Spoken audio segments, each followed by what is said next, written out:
defenseless, defenseless against your lips, the way they smile, the way they kiss. Defenseless, defenseless against your arms, the way they hold so nice and warm. Well, it's useless to fight it. I know that I can't win, but I don't care, little girl. Just let the battle begin. Yeah, yeah, defenseless.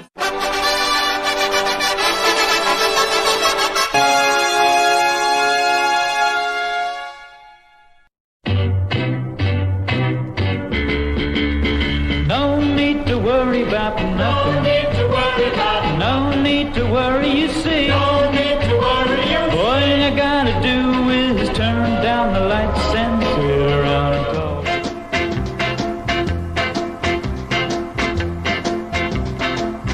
Just walking in the rain. Just walking in the rain. Getting soaking wet. Getting soaking wet. Don't you're in my heart. Don't you're in my heart. By trying to forget. By trying to forget. Just walking in the rain. Just walking in the rain. All alone. Dancing to that sound. Swing your sweet girl, left and right. Cadillac dreaming is breaking out tonight.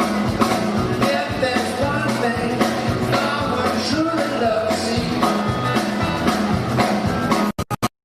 Saturday night, track a hero, watching Lonnie Lee.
Ladies and gentlemen, please welcome Mr. Lonnie Lee.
It's a ballad, so it's for lovers.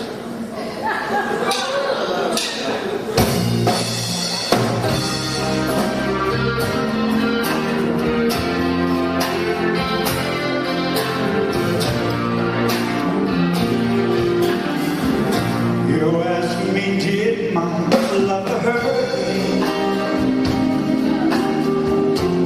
Can't you tell by the tears in my eyes? Can't you hear it in the way that my voice shakes? Can't you see it in my eyes? Can't you see it in my eyes? You ask me, do I still remember?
in Australia, Alan Dale.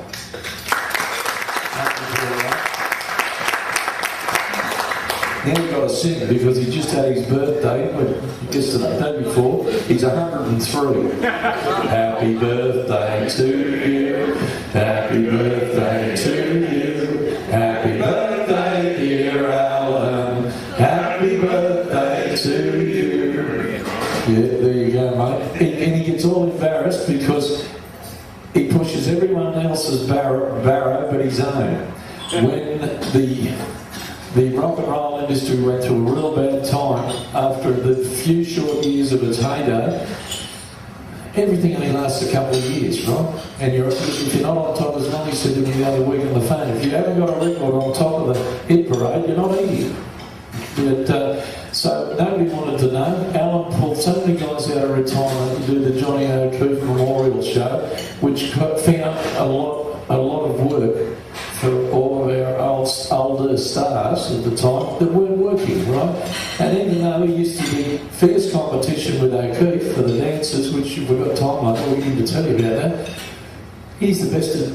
He's been one of the guys that's plugged O'Keefe more than anybody else. And instead, you don't want to listen to me talking about all this, I'm going to let him explain very quickly to you about that and then introduce our very special guest. And let's see, because this is not scripted, right? This is all straight off the top of the head. Now, we're not going to do a Jade, are we? We're not going to have Molly Bloody Austin, are we? No way.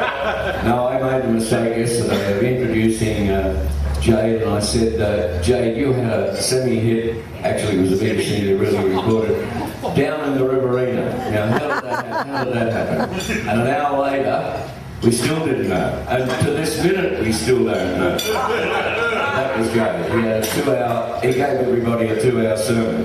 This is Lonnie Lee. No, we don't want you to tell you. Don't want him in this morning. This is my good friend Lonnie Lee, ladies and gentlemen. Give him a nice round of applause. Thank you.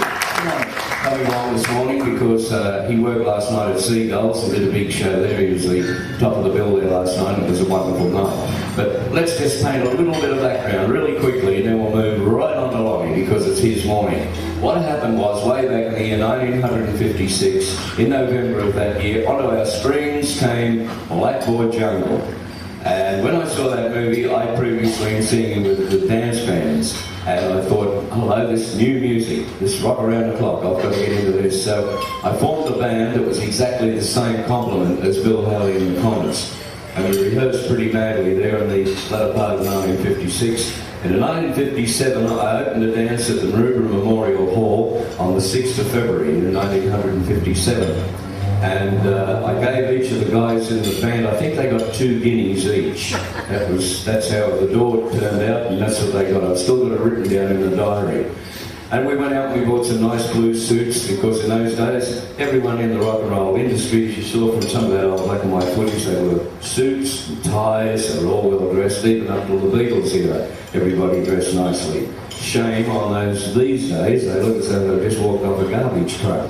But anyway, we did it right. But back then we started the dance scene, and then we had dances around all Sydney town halls mainly, because remember this, there was no Sunday trading as far as buying a drink or packaged beer or anything. Pubs were shut, everything was shut on Sundays. So it was pretty hard to get places to work in. And I'd started off with these dances every night of the week around Sydney, and then O'Keefe started down at Stones Milk Bar at Coogee, and then Cole Joy, of course, he started out at the Capitol War and out at East Hills. And then along came a new group, Lonnie Lee and the Lee Man. Now, you take it from there, Lonnie. Oh, well. Long story, 46 years ago. Yes, a long, long story. Where did you win the Talent Quest? That was, well, the first Talent Quest I went in was Alan Tui's Amateur Hour, which you also did, and which Johnny O'Keefe did. This is before rock and roll, and I went on there as, you did an audition, and you had to present 3 songs, and they chose a song. And there's a guy called Frank Scott, who was a piano player, remember? Yeah, I remember. Yeah, because there's no band, there's just a piano player. Anyway, so I presented, I liked Johnny Ray at the time, so I sang Cry, and I said, okay, what's another one? So I liked Nat King Cole, So I sang Autumn Leaves, and I said, yeah, okay, that's good. What's the other one? And so I sang Heartbreak Hotel, which had just been released. This is in '56 sometime, and it had just been released. And they said, well, we had a guy on a couple of weeks ago, that sang the Johnny Ray one, and the other one's a little bit slow. We've got a couple of people singing slow songs. So I do this one here, the guy with the funny name, which of course was Elvis. So I sang Heartbreak Hotel and came second to an opera singer. But on the night, he said, I'd like to send, this is Alan Tui, I'd like to send a cheerio call to a guy who was on, who won, and who was on, and he's down in Wollongong with one of his first jobs, and all that, and it was Johnny O'Keefe, doing the Johnny Ray stuff, right? So anyway, that was my first introduction to anything. Then later on, that was in the middle of '56. Then in February '57, Elvis's first movie, Lovely Tender, was to come out, and it was still a bit, well, who's the guy with the funny name? So not too many people knew Elvis. Radio wasn't that good to him at the time. Well, he didn't have too many songs to play. And so they thought, well, what we'll do is this is MGM Movies, what we'll do is to try and up the ante, and so more people know Elvis and we'll go see Lovely Tender. We'll run a contest and see if we can find an Australian Elvis Presley, not to find one, but to get some press so that the papers will write about it. So anyway, I'm working at 2GB at the time, and I'm in as a clerk in 2GB, and my dream, as far as anything other than in the country, was to be a radio announcer. So in those days, you didn't start in Sydney, they started you in Dubbo or Burke or somewhere else like that. But I was waiting for a job to get out there. I was like 16, waiting for a job to go out there, and they said, well, you have to become a panel operator and learn all the business of scheduling and all that. So I was in the office there, and then February '57 came along, and two of the guys I was working with, they came by and they said to me, there's a contest on tomorrow night. And I said, oh yeah, and I was really nervous. I love to sing, I had the guitar, I had my guitar, and I love to sing and whatever. But they said, go in the contest. I said, oh, no, I hadn't thought of becoming a singer as such. I just like to sing. Took the guitar in and sang for the people in the office. Anyway, they dragged me down to the Trocadero and entered me in this thing. I was a bit nervous, so they took me around to the pub around the corner and plied me with grog. And by the time we got back, I thought, well, I hope it's too late, it's over. Because they said, we don't know whether we can get you on because a lot of people here want to go on and do it. So I was really hoping that they didn't have me. Anyway, right toward the end, they said, okay, you're ready, off you go. Pushed me out there, and you had to do 3 songs. So I did the 3 songs, and the audience went 8. I couldn't believe it. They went 8. So I ended up singing the whole 8 songs of Elvis that anybody knew at the time, so especially me. So I sang these 8 songs and became Australia's Elvis Presley.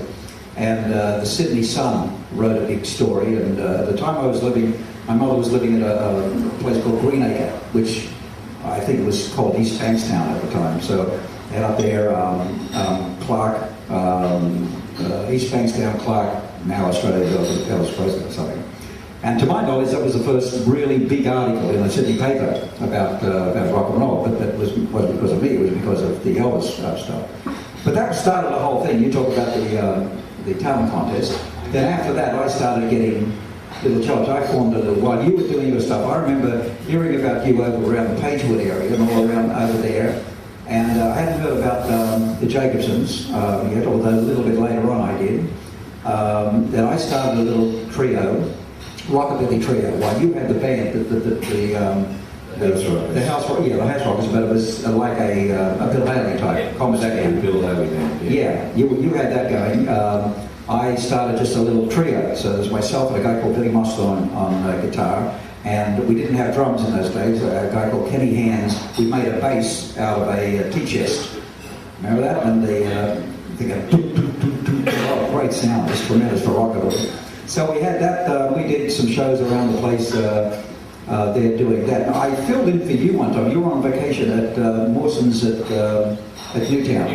And you went away and with your band, the House Rockers. So I filled in there one time. Yeah. This is before I was Lonnie Lee. I was Lonnie Lee. Yeah.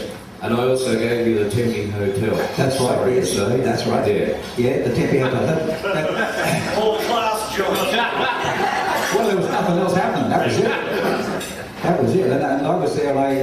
Billy, my guitar player, had to leave, so I was looking for another guitar player, and they were like rocking horse stuff, you know, at the time. It was really difficult to find. So I heard about a guy who was living in some bush area around Maroubra. I guess it's all housing now. And I went there and found him, and he was like 65 years of age. Billy Blinkhorn. Billy Blinkhorn. Yeah, smiling Billy Blinkhorn. That's right. He did live out there.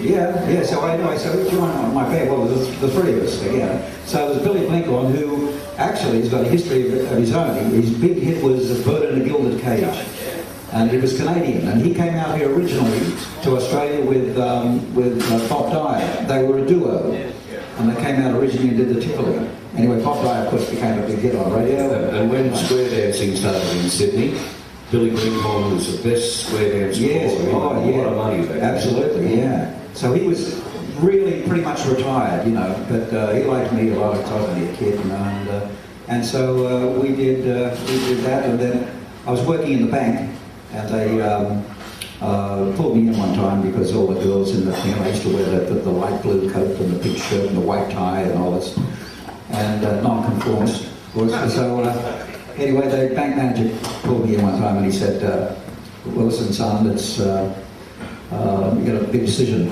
to make here." I said, "Yes, what is it?" He said, "You're going to be a singer or a bank manager?" And I said, "Oh God, you know, this is really tough." And I said, "Well, I guess I'll have to be a singer." He said, "Okay, you got 2 weeks." So during those 2 weeks, this is at the end of '57. During those 2 weeks, I had a car, so I used to go to backwards and forwards. I had a 36 Dodge, and it was like a tank. And I was going to the bank on one of the last weeks I was there, and I was somehow coming down this hill, and the bloody steering forgot that it was connected to the car.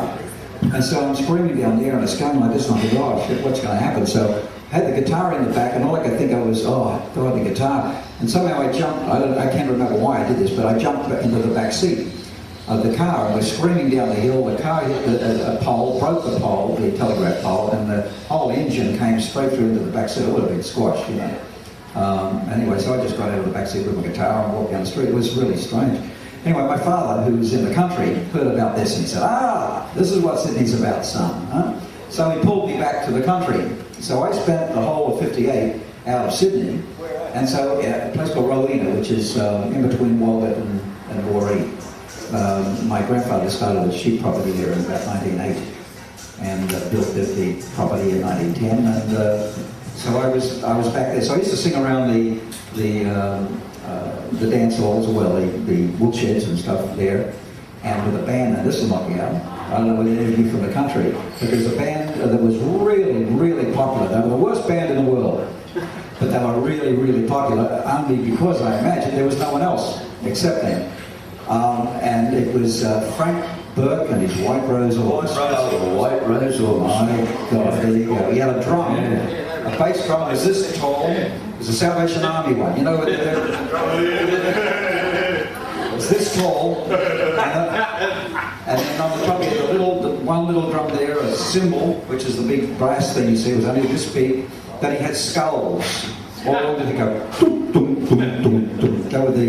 Remember that? Yes, I remember those skulls, or coconuts as they called them. Yeah, and so anyway, he said he was really big. Now I'm telling you, this guy did all the balls all around the countryside, so he was really, really big out there. That's right, he had a violinist that was quite remarkable actually, because I've never, up to now, heard a violinist that could play off tune for so long.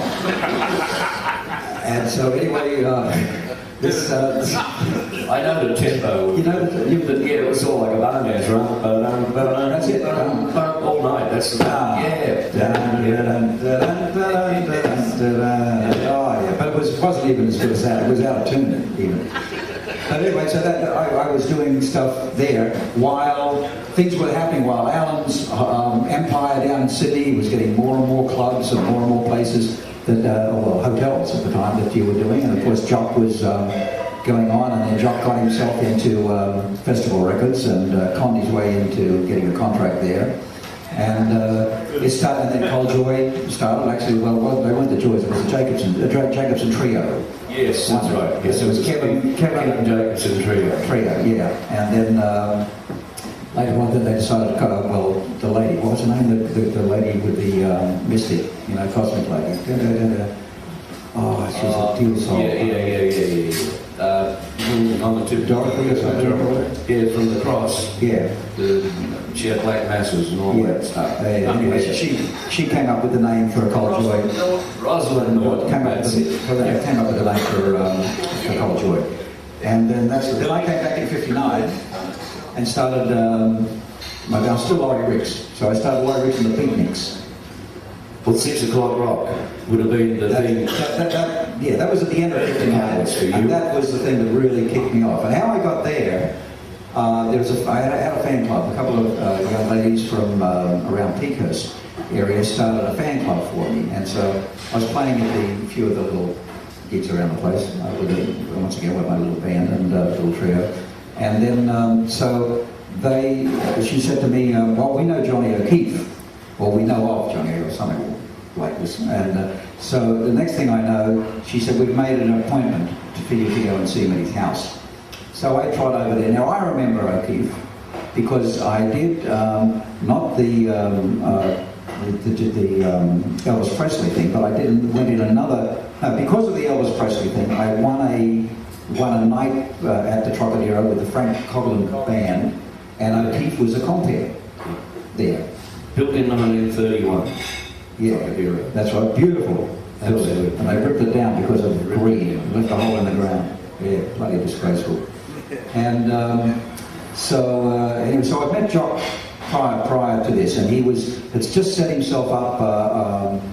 Well, actually, I won a prize that I never got, because the prize that I was to get was to perform on the Little Richard show, which was the first rock and roll show to come to Lee Gordon to bring out.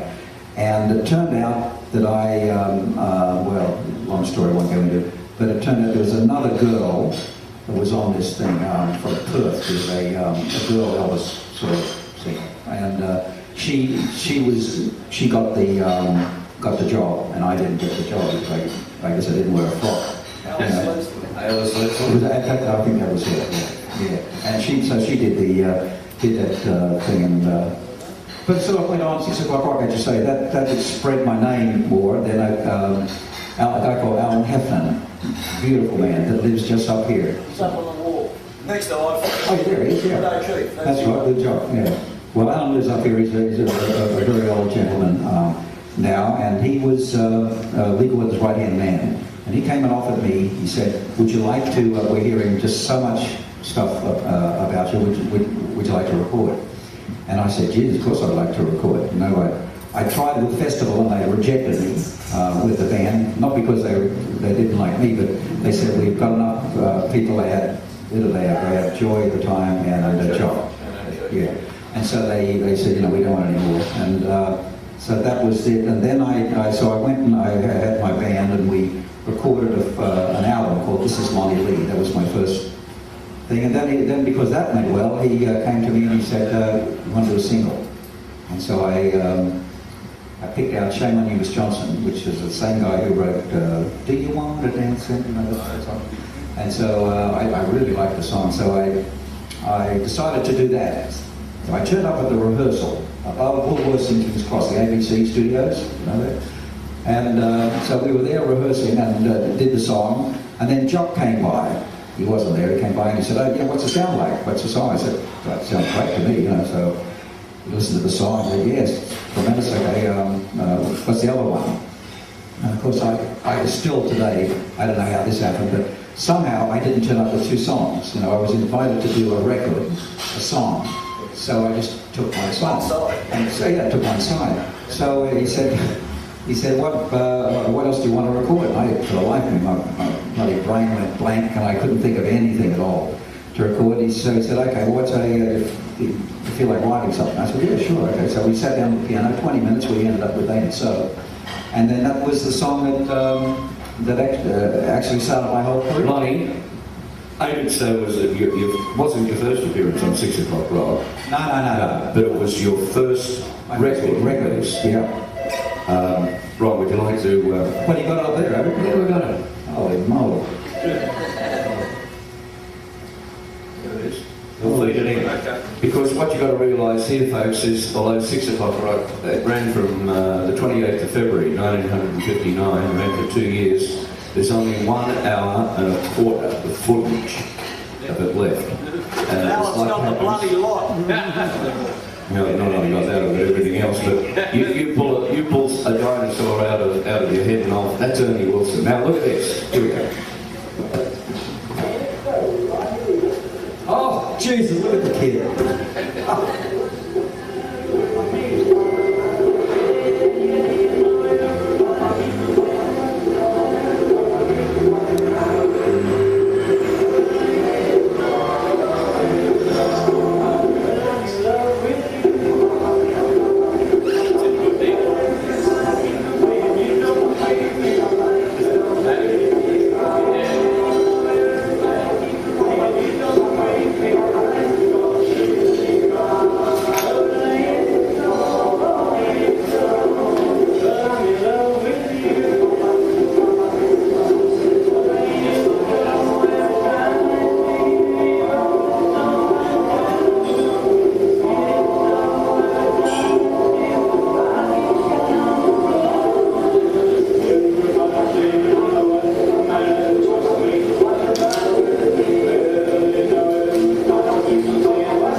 Jesus, if I will get arrested or not.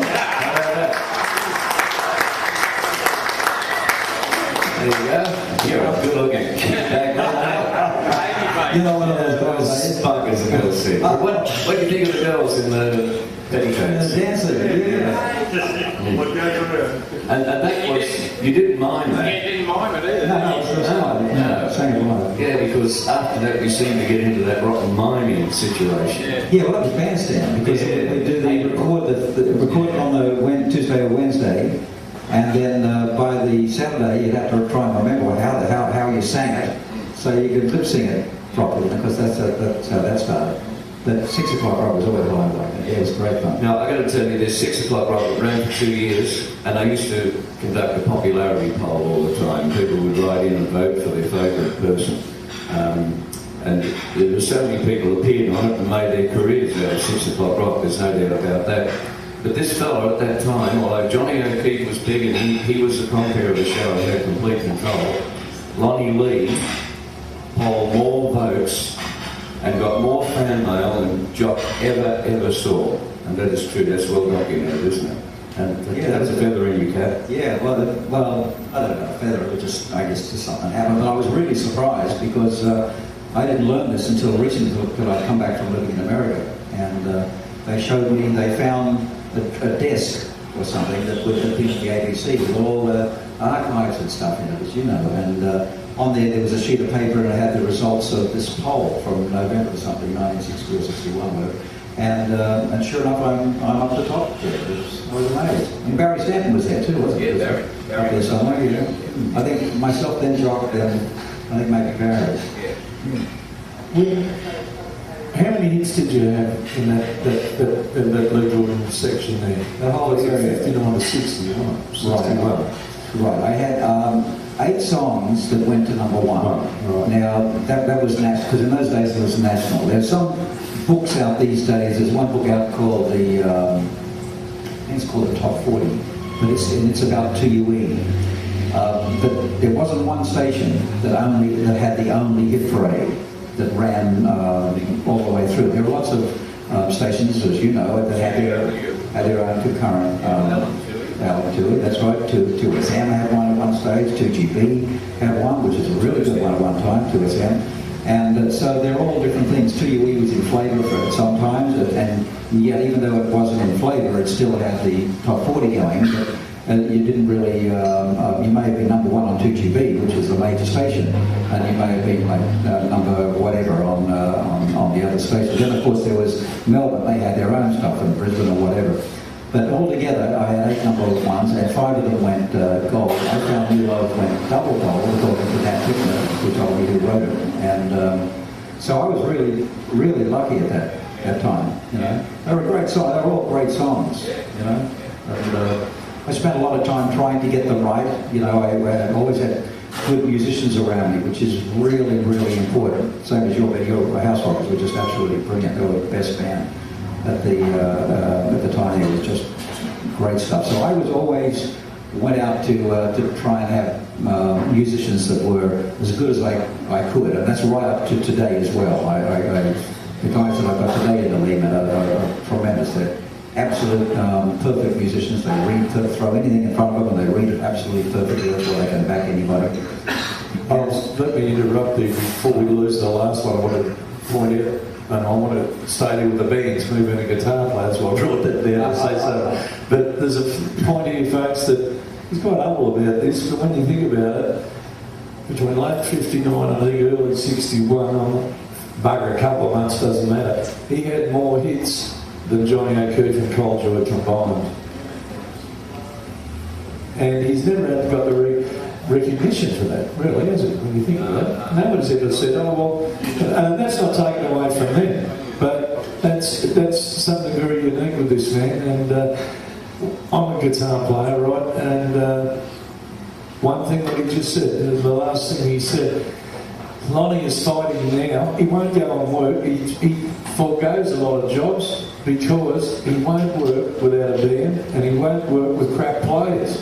He has never done that, and that's to his credit, because one thing that has destroyed live music is virtual bloody reality. Karaoke we've had to come to live with, but if there were more people who had done what Lonnie had done, the world would be better off for it, because it's not like entertainers and bands really get a fortune, do they? At the end of the day, and bearing that out, all this stuff, make sure you have a look around, because there's a fair bit of Lonnie and around the walls. But there's Lonnie with the original. Yeah, that's the original DJs. Yeah, pretty much. The band sing with the DJs. Yes. Oh wow! What about that? I don't think I've seen that. No. Excellent. The Witch Doctor. Look, young there. Holy moly! Yeah. You did. Didn't they play on one of those records? Yes, they played. The different guys played on most of my records. Not all of them, but most of them. Plus, as well, augmented with my band. With your band. Lonnie's band. He kidnapped Devlin's guitar player, didn't he? Peter. Well, actually, that was a funny scene, because Devo came over from New Zealand, and he had his band, the Devils, and they were a really great band. And they had a fight. He wanted to go back to New Zealand, where he was a really, really big star. Out here, he just wasn't known. And so he wanted to go back, and they didn't want to go back. So they had some altercation. Some guy came on, John Collins came on to manage it, and he came on, and then so there's all this terrible stuff going on between them. And so the band said, "See you later, John." And right at that time, it was destiny. It was just strange. Right at that time, I had my first Lee men, and they were also causing me problems. And so I said to them, "See you later." Now this is like within days. It was quite amazing how it happened. So I'm looking for a band, thinking, shit, I gotta have a band, right? Because I just fired these guys. And the guitar player of Devo's band, who I didn't know, ran into me, I was living in King's Cross at the time, ran into me and said, told me what had happened within the last couple of days with Devo. And I said, well, you're the Lee-Man now. So the Devils became the Lee-Man, and remarkably enough, Johnny Devlin did the same with me. Took the original Lee-Man and they became the Devils. So it was really strange how that happened. And the same thing happened with me. Johnny Red grabbed John Charlie, my keyboard player, from the House Rockers, and became and the suddenly Devils. they were my guitar player. That's right, yeah. And I hated him, but now we're the best of friends. Time heals all those wounds. Lonnie, Sorry, just one very quick one on the end of that before I forget. With, I don't know if you've any of you heard Johnny Guitar by the Lee-Man. It's still on the world standard for recording. What's it say? It's a record for an instrument. Yeah. Was it Australia's first national number one? Yeah. Well, it was from a movie. There was a movie called Johnny Guitar, and Peggy Lee and Victor Sylvester, her husband, wrote it at the time. So, Peggy Lee wanted Peter to play guitar for her. Yeah. She got the kidnap back to the States. It's funny, but We won't go there, will we? but Starlight Starbright was written by John Mariscalco. Mariscalco.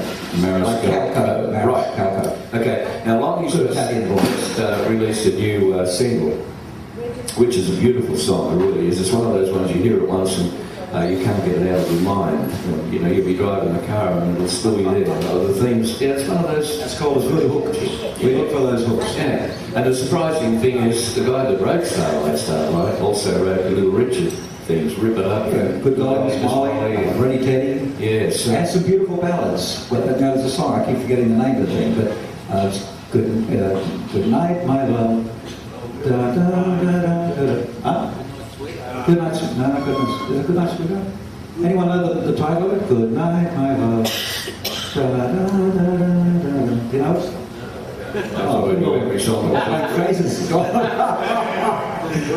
But It's not like it's my imagination that was really was beautiful. I can't understand how a man could write as beautiful a song as this new one, which you see in my eyes, and Starlight Starbright, which was a great hit, and write those other things. Yeah, he was a really, really talented guy.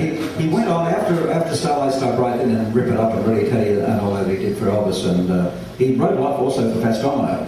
Be My Guest was one and a whole bunch of other songs. And then he went off to, he started writing with other people. Nilsson, he wrote a lot of songs for Nilsson. Yep. And,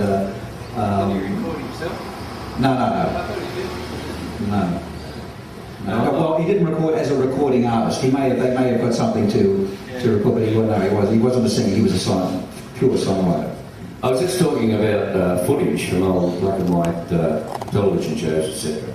And as I said, there's very little around. I've got here, which we'll show. We might show a little bit of that. We'll get back into the narration again. But this is a show called Where the Action Is.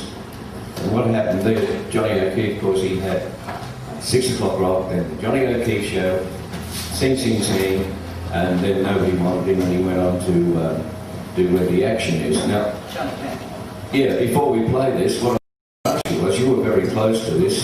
You were there, the car accident. That was Which a lot of people know. Johnny O'Keefe had this terrible car accident out of Kempsey, but you were there. Yes, we're just on the first rock and roll tour from Sydney, country rock and roll tour along the eastern seaboard of Australia. We went right up to Cairns, and it was like a month tour. And prior to that, no one out of Sydney had seen the people that they're hearing on radio or watching on 6 o'clock rock and bandstand. And so it was really a new, exciting thing. So we went and did this tour. It lasted about a month. After we finished there, the tour was really horrendous because we hit the monsoons and nearly fell off cliffs, and oh my God, it was just incredible bloody tour. So we eventually get back to Surfers Paradise. Now Surfers in those days was just this one street, Carroll Avenue, and there was the Beachcomber, which was Bernard Elsie's Beachcomber. That was the only place that there was, and it was like a house, converted sort of house with floors like this. The stage, it wasn't even as well. No, there wasn't a stage. That's why it was just flat. And outside there was a swimming pool with lilies in it. Yeah, it's like a big boarding house. And it was, and they all dressed. The girls dressed in Hawaiian things. You know, they do all the Hawaiian stuff. So it was like a copy from Hawaii. But that's all there was. There was nothing else. So we were, Lee Gordon gave us a 10-day holiday as a thank you for doing this tour in Surfers. So while we were there, we played a couple of nights at this beachcomber place.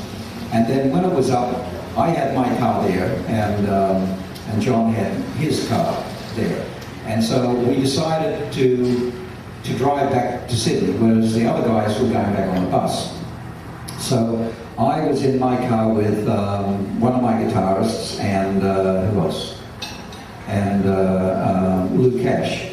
That's my Jock's guitarist, the Indonesian guy. So they was in my car, and then John had in his car, he had Johnny Greenman, the sax player, John's wife Jan, and John. Catfish bailed out, he said, I can't stand. That's right, he didn't go. Anyway, so about 2 o'clock in the morning we decided to leave Surfers Paradise, head back to Sydney. And it was a long haul in those days, if any of you took that trip then. It was a lot of the bridges weren't there, so you'd go over on the pumps and things like that. So anyway, we made arrangements to meet at certain areas down there. So we did one place, I think around Grafton or something, we met there.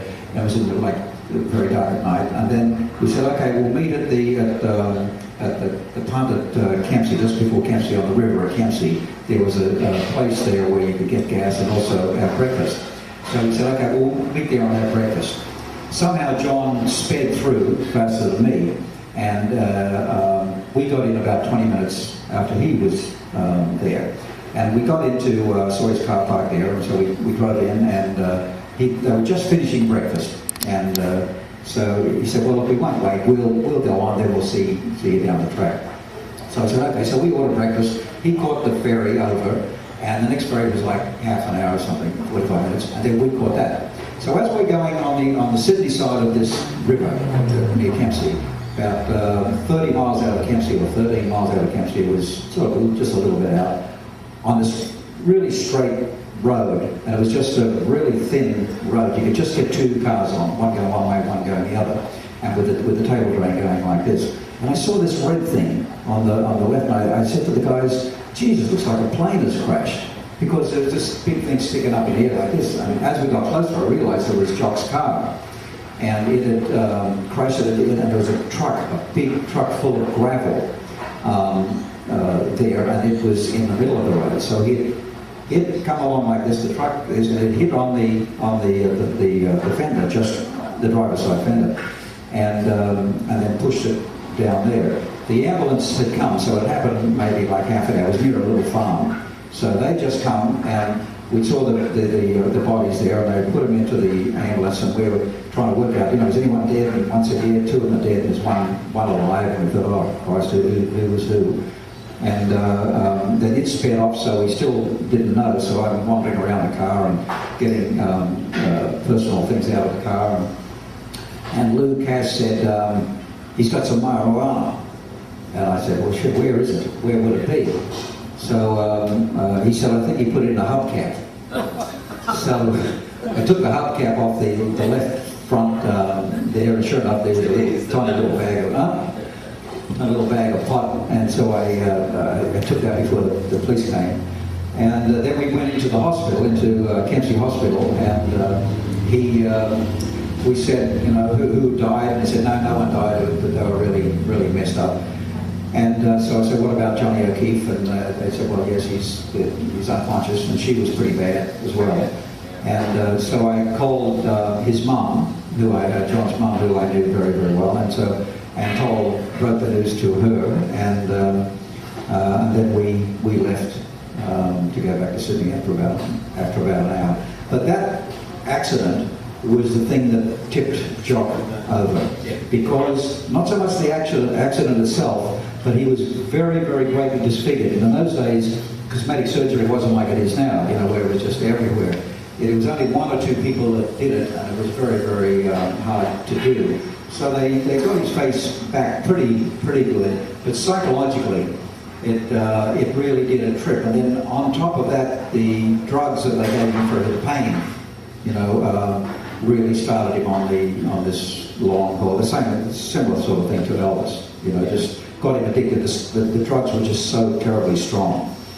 And that was the Yeah, but he never recovered from that, did he? That's the point I was going to make, and that's why he lost his momentum in television, because he couldn't handle it. But how long was it before pressures. he was going between all of the surgery, going back, he wouldn't stop doing bloody 6 o'clock roll? No, well, he was doing what he loved to do. It was understandable, because it's the same with me. You know, we got into the industry in those days, like you guys, because we loved to do it. Now, if there was no money in it, we would have still gotten into it, because that's what we wanted to do. We wanted to sing, you know. It was only weeks, wasn't it, when he was back? Oh yes, he was backwards and forwards all the time, and he'd get to where the pressure was too great, so they'd shove him back up into hospital. And it went on for years, right through Sing Sing Sing, 6 o'clock rock, pretty much right the way through. And of course it got worse as it went, because he got involved in more things to counteract the other things that were doing things. I don't want to make this into one of those Jade Early mornings.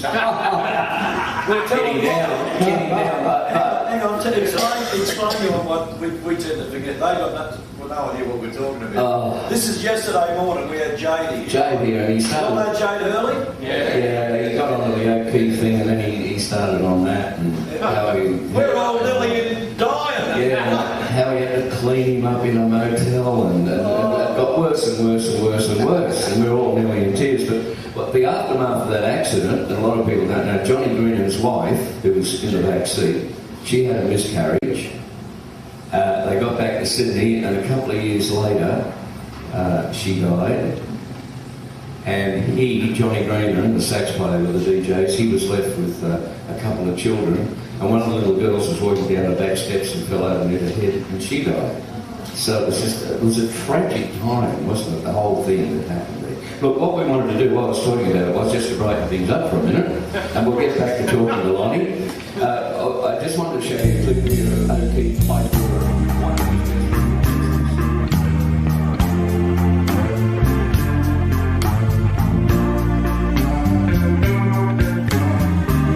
You ask me, did my lover hurt me? Can't you tell by the tears in my eyes? Can't you hear it in the way that my voice shakes? Can't you see it in my eyes? You ask me, do I still remember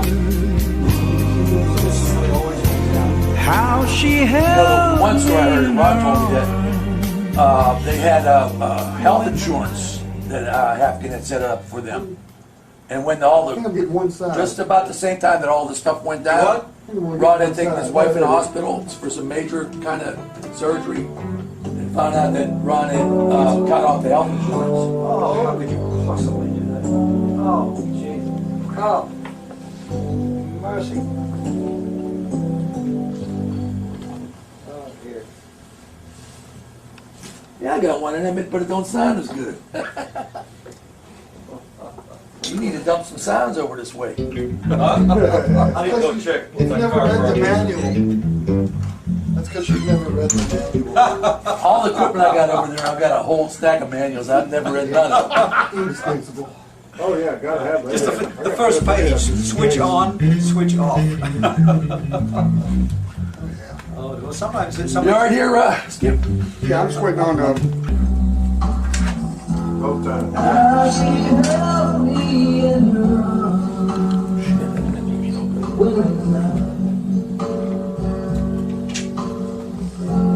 Was so bright and stars were shining.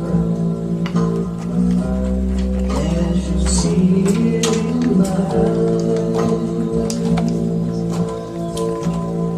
Feeling so disappointed. And when I stood in this lonely home, she turned away and let me go. He breaks on the first beat, but I think the diamond's better. That's the diamond here. And still you ask me, do I love her? What about triplets? it's said and done, she's still the one. Can't you hear it in the way that my voice changes? Can't you see it in my eyes?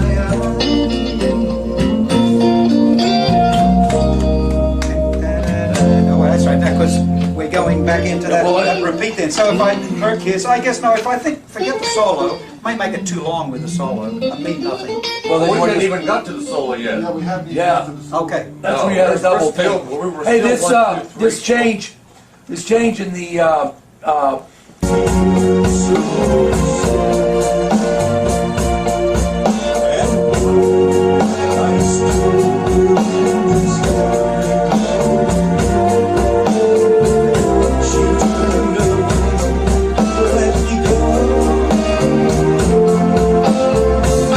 And still you ask me, do I love you? After all that's said and done, she's still the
Oh, okay, that's B flat, that one.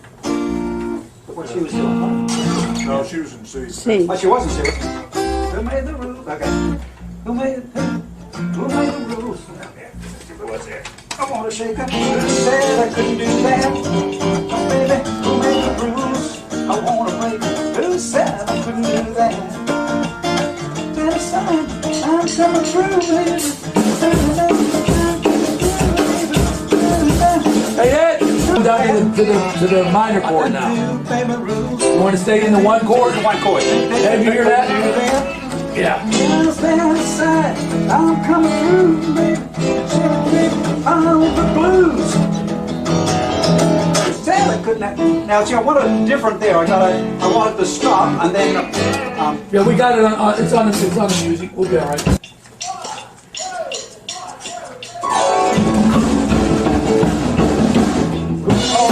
Oh, I'm sorry. Hey, what's on the intro is you gotta look out front of. Oh, is that it? Okay. Yeah, now look. Now when it gets down in off the 5, it comes up to 5.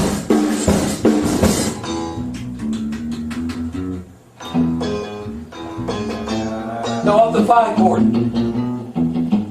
Oh, I'm sorry. Yeah. Yeah, I was in wrong key. Yeah, that's the first time it breaks on 1. Second time, it's the second time it's. Yeah, that's cool. Bum, bum, bum, bum, bum. Do that. Okay. 1, 2, 3, 4.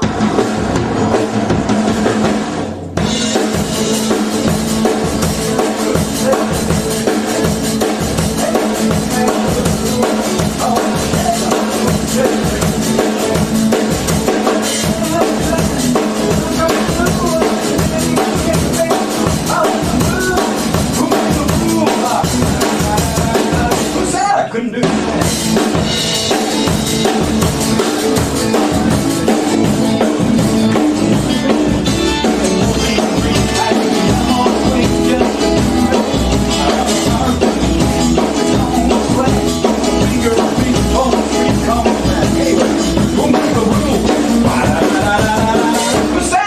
do that.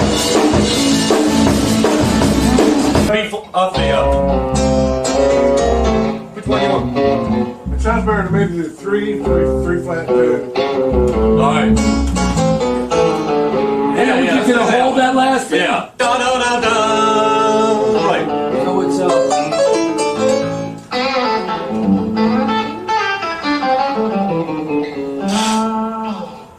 Yeah, that part after the bridge, I'm just not too sure how long that goes before that drum fill. Well, hey, we'll play the bridge. Let's play the bridge out. Hey, Yeah. from the bridge with the added bar.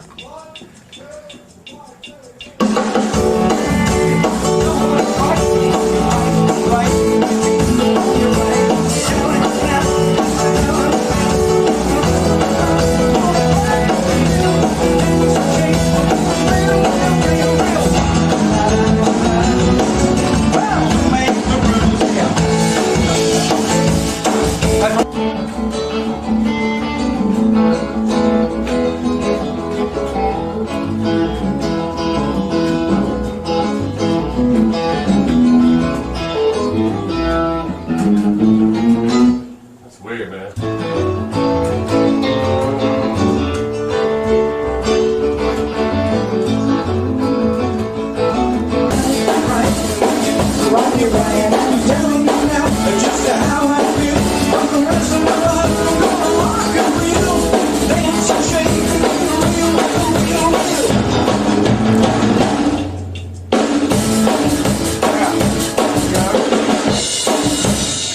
Yeah, we can. See, I stop there singing, period. That's what I mean. Yeah, we can go right into that solo. Just take those 2 bars before the solo out, Ed. Okay.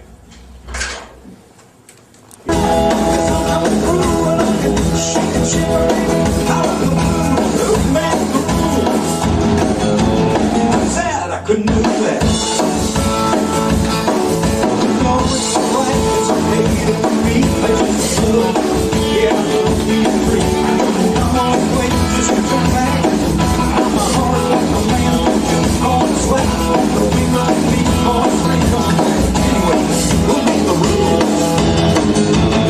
Sad I couldn't do that. Baby, I don't wanna fight.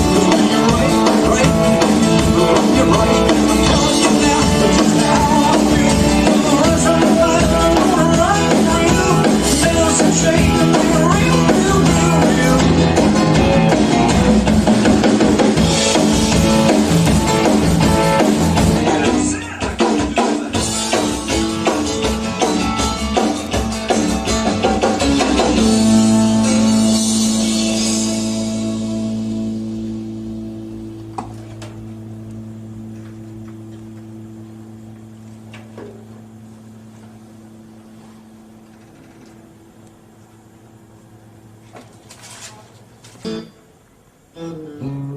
There you go.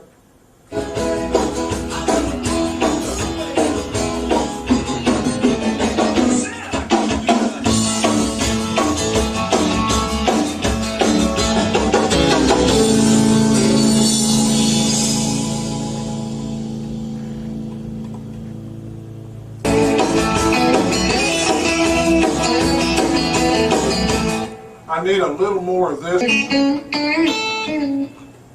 gonna have to play it a time or two. There's a couple of things. Well,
gorgeous.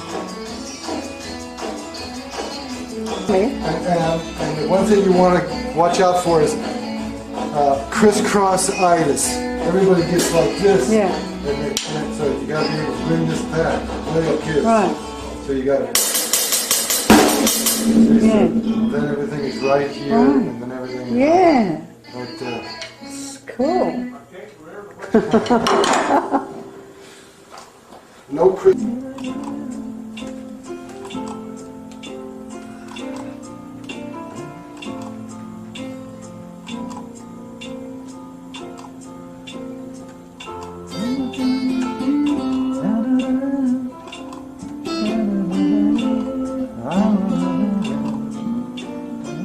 Half notes.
Didn't repeat there.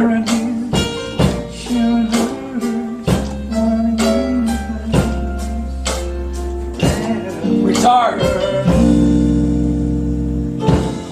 Woo, that's gonna be a hard one.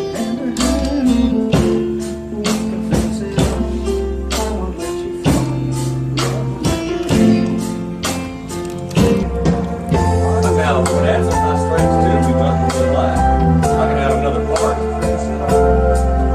It won't take, you know, now here's what these are more like. Right there, yeah. These are like, Boy, you really these got are the real high tones now C. sounding good. They're all even in there. Yeah. Cool, man. Oh.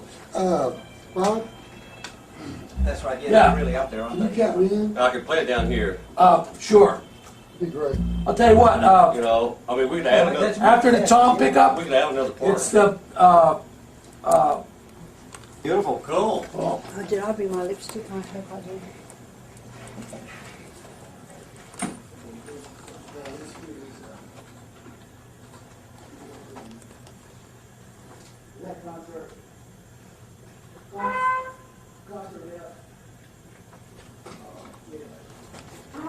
That's the second line in the step. I'm just trying to say piano or horn. I know, this is kind of weird thing. And also here we got leather and guitar. We made a 2/4 here. This chord again, once again, is the C.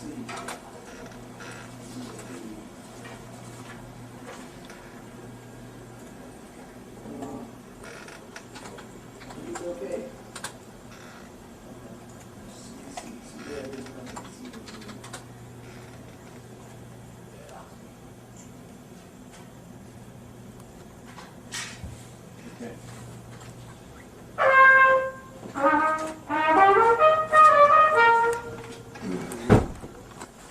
I don't know if we're going to record this. I just want to find out. All right, I got you.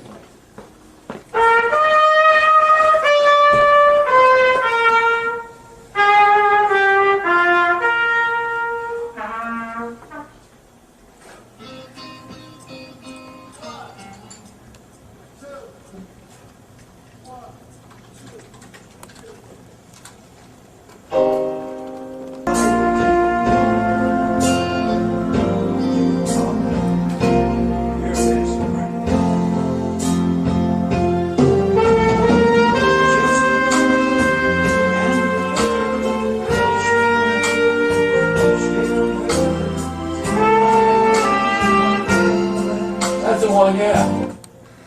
B flat diminished.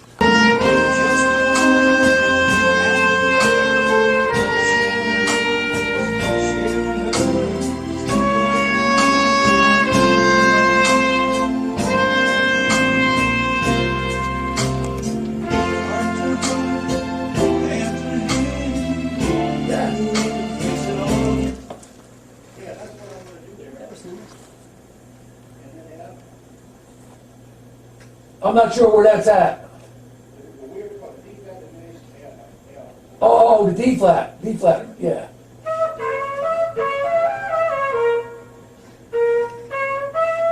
So this will be a second trumpet, right? Yeah. Okay, give me this. Oh, you're gonna do a second pass right now? Oh, yeah, he likes to do each section. Yeah. Directly to the D flat.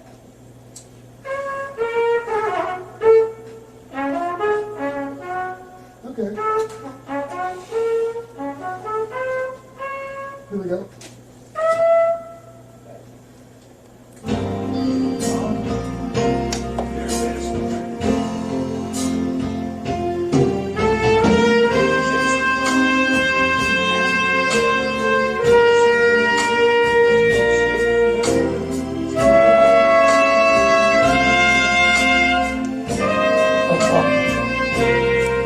Almost.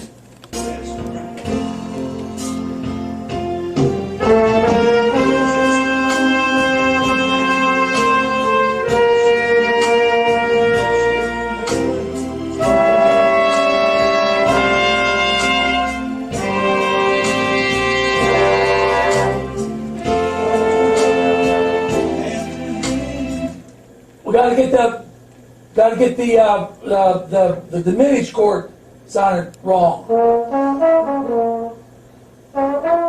I don't know.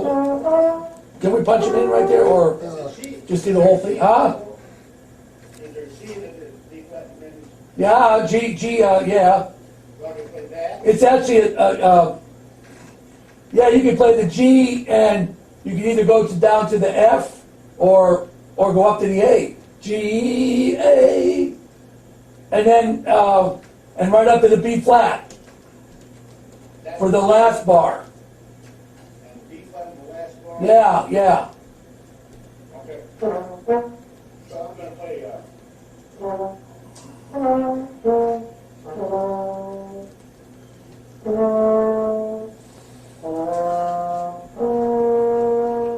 and that leads to the first It's tough sitting down.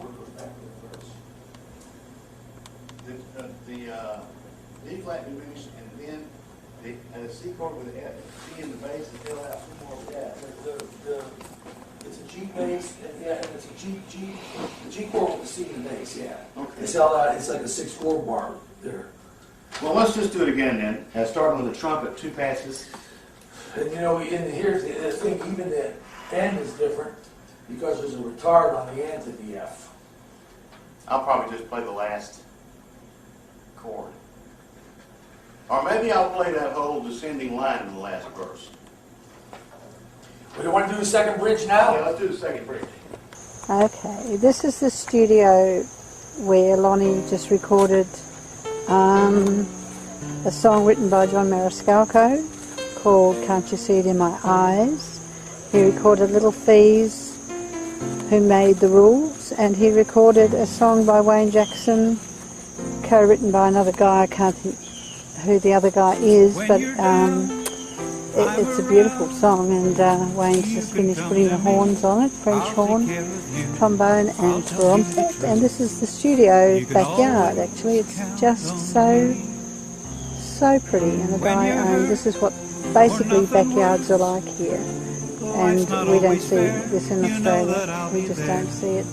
There's no fences, and they just this is not a expensive house, but there's a beautiful studio underneath here, run by Skip Mitchell.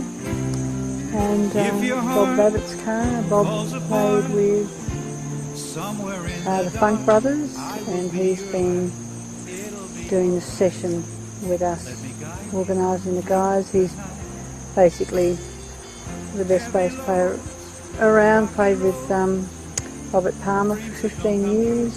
That's Wayne's car there. Wayne is Memphis Horns and played with everybody from Marty Robbins to Aretha Franklin to Billy Joel to Sting to unbelievable, just amazing guys and just wonderful session. They did a great job.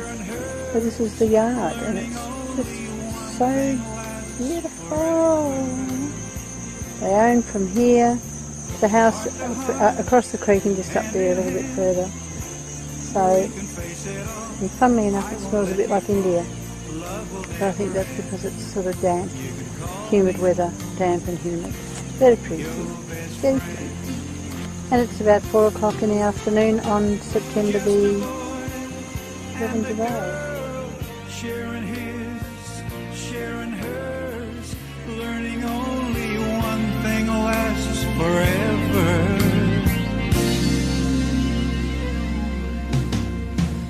Heart to heart, hand in hand, we can face it all. I won't let you fall, love will never end. You can call me your best friend. We will always be best friends.